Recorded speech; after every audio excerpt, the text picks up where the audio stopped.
పరమాత్మకి ఇష్టమైనటువంటి అంతర్గతంగా ఉండేటువంటి 8 గుణాలనేటువంటి పుష్పాలు కూడా ఉంటాయి. అహింసా ప్రథమం పుష్పం, పుష్పమింద్రియ నిగ్రహ, సర్వభూత దయా పుష్పం, క్షమా పుష్పం విశేషతః, జ్ఞానం పుష్పం, తపః పుష్పం, ధ్యానం పుష్పం తథైవ చ, సత్యం అష్టవిధం పుష్పం విష్ణోః ప్రీతికరం భవేత్ అని అంటారు. అహింసా ప్రథమం పుష్పం, మొట్టమొదటిది అహింస, ఎవరిని హింసించకుండా ఉండడం. హింసించడము అంటే కేవలం మనం చేతులతోని కొట్టడము, ఏదో తన్నడం మాత్రమే కాదు.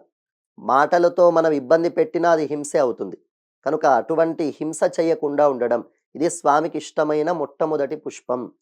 అహింసా ప్రథమం పుష్పం, పుష్పమింద్రియ నిగ్రహ, ఇంద్రియ నిగ్రహం కలిగి ఉండడం. చాలామంది పూజ చేస్తూ ఉంటారు, కానీ మనస్సు ఎక్కడో పెడతారు. అలా కాకుండా మనస్సుని మనం పరమాత్మ మీదే లగ్నం చేసి ఉండగలగడం. బయట నుండి ఎన్ని రకాల ఇబ్బందులు ఏర్పడుతూ ఉన్నా, ఎన్ని శబ్దాలు వినిపిస్తూ ఉన్నా, ఎన్ని వాసనలు వస్తూ ఉన్నా, మనస్సుని అక్కడికి పోకుండా లక్ష్యమైనటువంటి పరమాత్మ మీదే ఉంచడం, ఇది ఇంద్రియ నిగ్రహం. ఇది రెండవ పుష్పం. సర్వభూత దయా పుష్పం, మూడవది పరమాత్మ సకల ప్రాణులలో కూడా ఉంటాడు గనుక అన్ని ప్రాణుల్లోనూ భగవంతుని మనం భావన చేసి తగినటువంటి సేవని మనం చేయగలిగితే అప్పుడు మాత్రమే పరమాత్మ ఆనందిస్తాడు. కనుక సర్వభూత దయా పుష్పం మూడవది.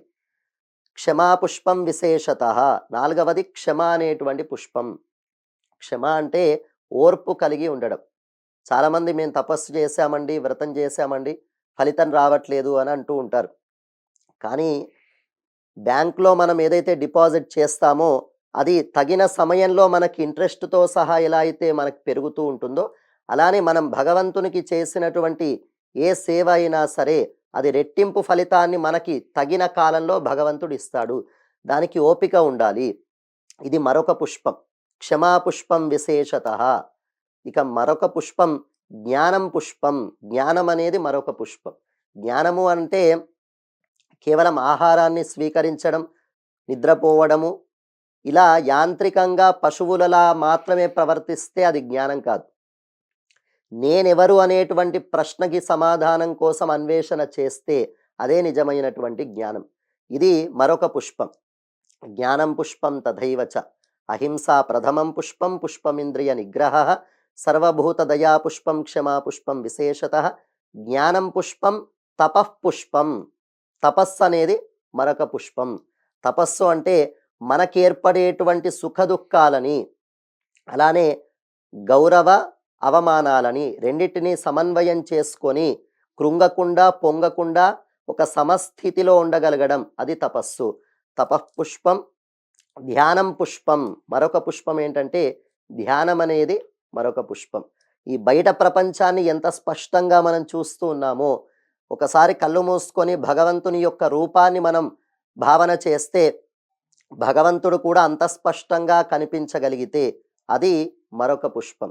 ధ్యానం పుష్పం తథైవ చ.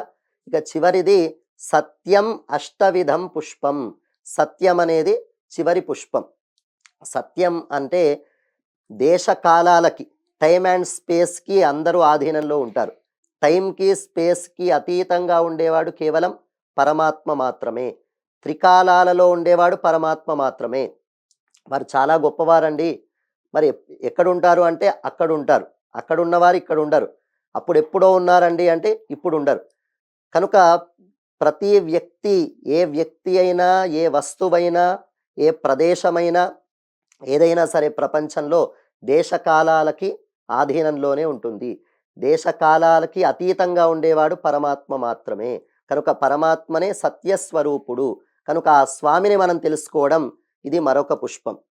కనుక ఈ 8 సుగుణాలనేటువంటి పుష్పాలంటే కూడా స్వామికి ఇష్టం.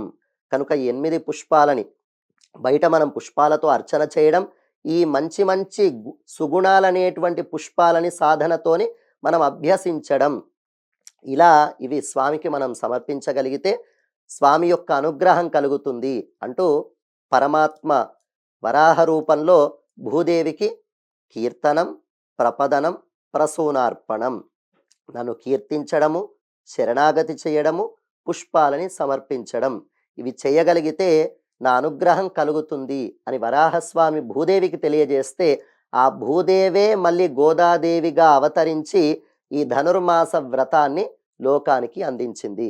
కనుక మనమంతా కూడా సాక్షాత్తుగా పరమాత్మనే ఉపదేశం చేసినటువంటి ఈ ధనుర్మాస వైభవాన్ని, ధనుర్మాస వ్రతాన్ని, భగవంతుని యొక్క అనుగ్రహం మనకి సులువుగా వచ్చేటట్టుగా గోదాదేవి మన కోసమని ఆచరించినటువంటి ఈ వ్రతాన్ని మనమంతా కూడా ఆచరిద్దాము.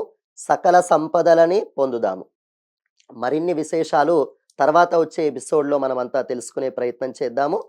జై శ్రీమన్నారాయణ.